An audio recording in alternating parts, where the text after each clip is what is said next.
നമസ്കാരം.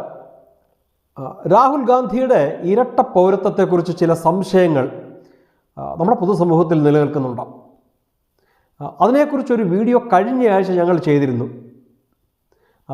അതിൻ്റെ ഒരു അനുബന്ധ വീഡിയോ ആണ് ഇത്. കഴിഞ്ഞ ആഴ്ചത്തെ വീഡിയോ ഈ വീഡിയോയുടെ ആദ്യ കമൻറ്റിൽ പിൻ ചെയ്തു വെച്ചിട്ടുണ്ട്. കഴിയുമെങ്കിൽ ആ വീഡിയോ കണ്ടതിന് ശേഷം ഈ വീഡിയോ കാണുക. രാഹുൽ ഗാന്ധിക്ക് ഇരട്ട പൗരത്വമുണ്ട് എന്ന സംശയം ആദ്യമായിട്ട് ഉന്നയിക്കുന്നത് സുബ്രഹ്മണ്യം സ്വാമിയാണ്. സ്വാമിയുടെ പരാതിയെ തുടർന്ന് 2019 അന്നത്തെ ആഭ്യന്തരമന്ത്രിയായിരുന്ന രാജ്നാഥ് സിംഗ് രാഹുൽ ഗാന്ധിക്കൊരു ഷോക്ക് കോസ് നോട്ടീസ് അയച്ചിരുന്നു. സ്വാമിയുടെ ആർഗ്യുമെൻറ്റ് രാഹുൽ ഗാന്ധിക്ക് ബ്രിട്ടീഷ് പൗരത്വം കൂടി ഉണ്ട് എന്നുള്ളതാണ്. അതായത് അദ്ദേഹം ഒരു ഇന്ത്യൻ പൗരനാണ്, അതിനെ കൂടാതെ അദ്ദേഹത്തിന് ബ്രിട്ടീഷ് പൗരത്വവും കൂടി ഉണ്ട് എന്നുള്ളതാണ് സ്വാമിയുടെ ആർഗ്യുമെൻറ്റ്. ഈ സ്വാമിയുടെ വാദം ശരിയാണെങ്കിൽ രാഹുൽ ഗാന്ധിക്ക് ഒരു ഇന്ത്യൻ പൗരനായി തുടരുവാൻ ഒരു നിമിഷം പോലും സാധ്യമല്ല. കാരണം നമ്മുടെ ഭരണഘടന ഇരട്ട പൗരത്വം അനുവദിക്കുന്നില്ല. സ്വാമി പറയുന്നത്, ഈ സ്വാമി പ്രസൻറ്റ് ചെയ്ത ഫാക്ട്സ് അത് ബ്രിട്ടീഷ് ഗവൺമെൻറ്റുമായിട്ട് റിവ്യൂ ചെയ്തിട്ട് വാലിഡേറ്റ് ചെയ്തിട്ടാണ് ആഭ്യന്തര മന്ത്രാലയം അന്ന് രാഹുൽ ഗാന്ധിക്ക് ഷോക്ക് കോസ് നോട്ടീസ് അയച്ചിരിക്കുന്നതെന്നാണ്.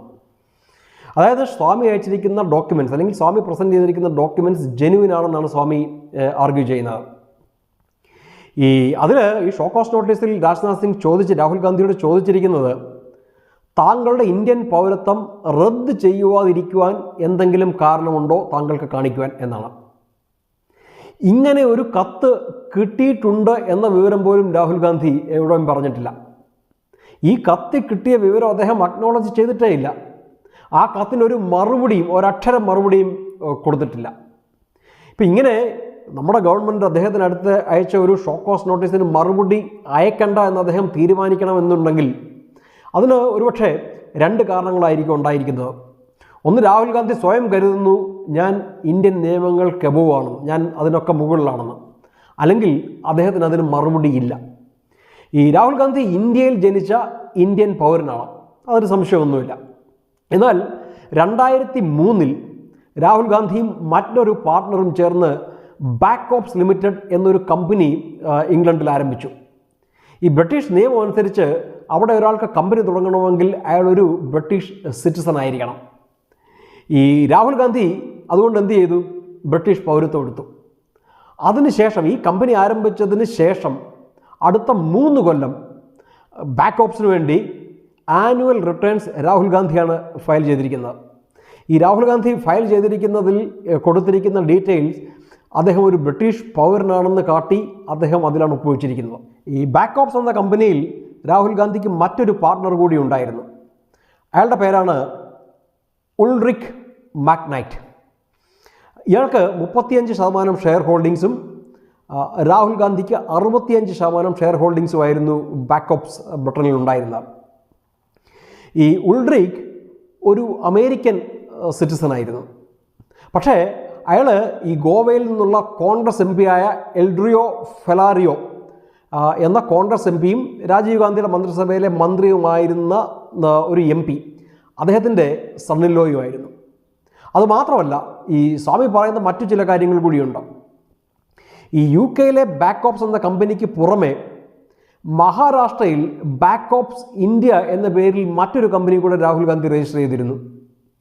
ഈ രാഹുൽ ഗാന്ധിയുടെ ഇലക്ഷൻ അഫിഡവിറ്റ് എടുത്ത് നോക്കിക്കഴിഞ്ഞാൽ അതിൽ ബാക്ക് ഓപ്സ് ഇന്ത്യ മാത്രമേ കാണിച്ചിട്ടുള്ളൂ, അതിൽ അദ്ദേഹത്തിനുള്ള ഷെയർ ഹോൾഡിങ്സ് മാത്രമേ കാണിച്ചിട്ടുള്ളൂ. എന്നാൽ ബാക്ക് ഓപ്സ് ബ്രിട്ടൻ്റെ നിന്നുള്ള വരുമാനമോ അസറ്റോ ഒന്നും രാഹുൽ ഗാന്ധി കാണിച്ചിട്ടില്ല. ഇത് മറ്റൊരു വയലേഷനാണ്. ഇതിനെ കൂടാതെ ഈ ബാക്ക് ഓപ്സ് ഇന്ത്യയിൽ പ്രിയങ്ക ഗാന്ധി ഒരു ഡയറക്ടറാണ്. പ്രിയങ്ക ഗാന്ധി ഇപ്പോൾ വയനാട്ടിൽ ഇലക്ഷൻ നിൽക്കാൻ പോവുകയാണ്. ഈ ബാക്ക് ഓപ്സ് ഇന്ത്യയിലെ ഡയറക്ടർ പൊസിഷനും അതിൽ അവർക്കുള്ള ഷെയർ ഹോൾഡിങ്സും അവർ ഈ ഇലക്ഷൻ കമ്മീഷന് മുന്നിൽ ഡിക്ലെയർ ചെയ്യുമോ എന്ന് കണ്ടറിയണം. അത് ഒന്ന് വാച്ച് ചെയ്യുന്നത് നന്നായിരിക്കും. ഈ രാഹുൽ ഗാന്ധിയുടെ പൗരത്വ പ്രശ്നം ഡൽഹി ഹൈക്കോടതിയിൽ ഒരു പബ്ലിക് ഇൻട്രസ്റ്റ് ലിറ്റിഗേഷനായിട്ടാണ് സ്വാമി ഫയൽ ചെയ്തിരിക്കുന്നത്. ഈ സെപ്റ്റംബറിൽ തന്നെ അതിൻ്റെ ഹിയറിംഗ് നടക്കും. കോടതിക്ക് 2 കാര്യമാണ് ചെയ്യാൻ സാധിക്കുന്നത്. കോടതിക്ക് ഒരിക്കലും ഒരു പൗരൻ്റെ പൗരത്വത്തെക്കുറിച്ച് ഡിസിഷൻ എടുക്കുവാൻ സാധിക്കത്തില്ല. അതുകൊണ്ട് കോടതിക്ക് 2 കാര്യമാണ് ഈ ഒരു വിഷയത്തിൽ ചെയ്യുവാൻ സാധിക്കുന്നത്. ഒന്ന്, ഈ രാഹുൽ ഗാന്ധിയുടെ പൗരത്വ വിഷയം പഠിച്ച് അതിലൊരു തീരുമാനമെടുക്കുവാൻ ഹോം മിനിസ്റ്ററിയോട് ആവശ്യപ്പെടാം. അതുമല്ലെങ്കിൽ ഒരു ഇൻഡിപെൻഡൻ്റ് ബോഡിയെ നിയോഗിച്ച് ഇതിലൊരു അന്വേഷണം നടത്തി ആവശ്യമായ തീരുമാനമെടുക്കുവാനും കോടതിക്ക് ഹോം മിനിസ്ട്രിയോട് ആവശ്യപ്പെടാം.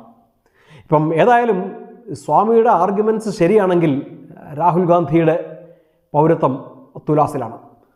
Thank you so much. Vande Mataram.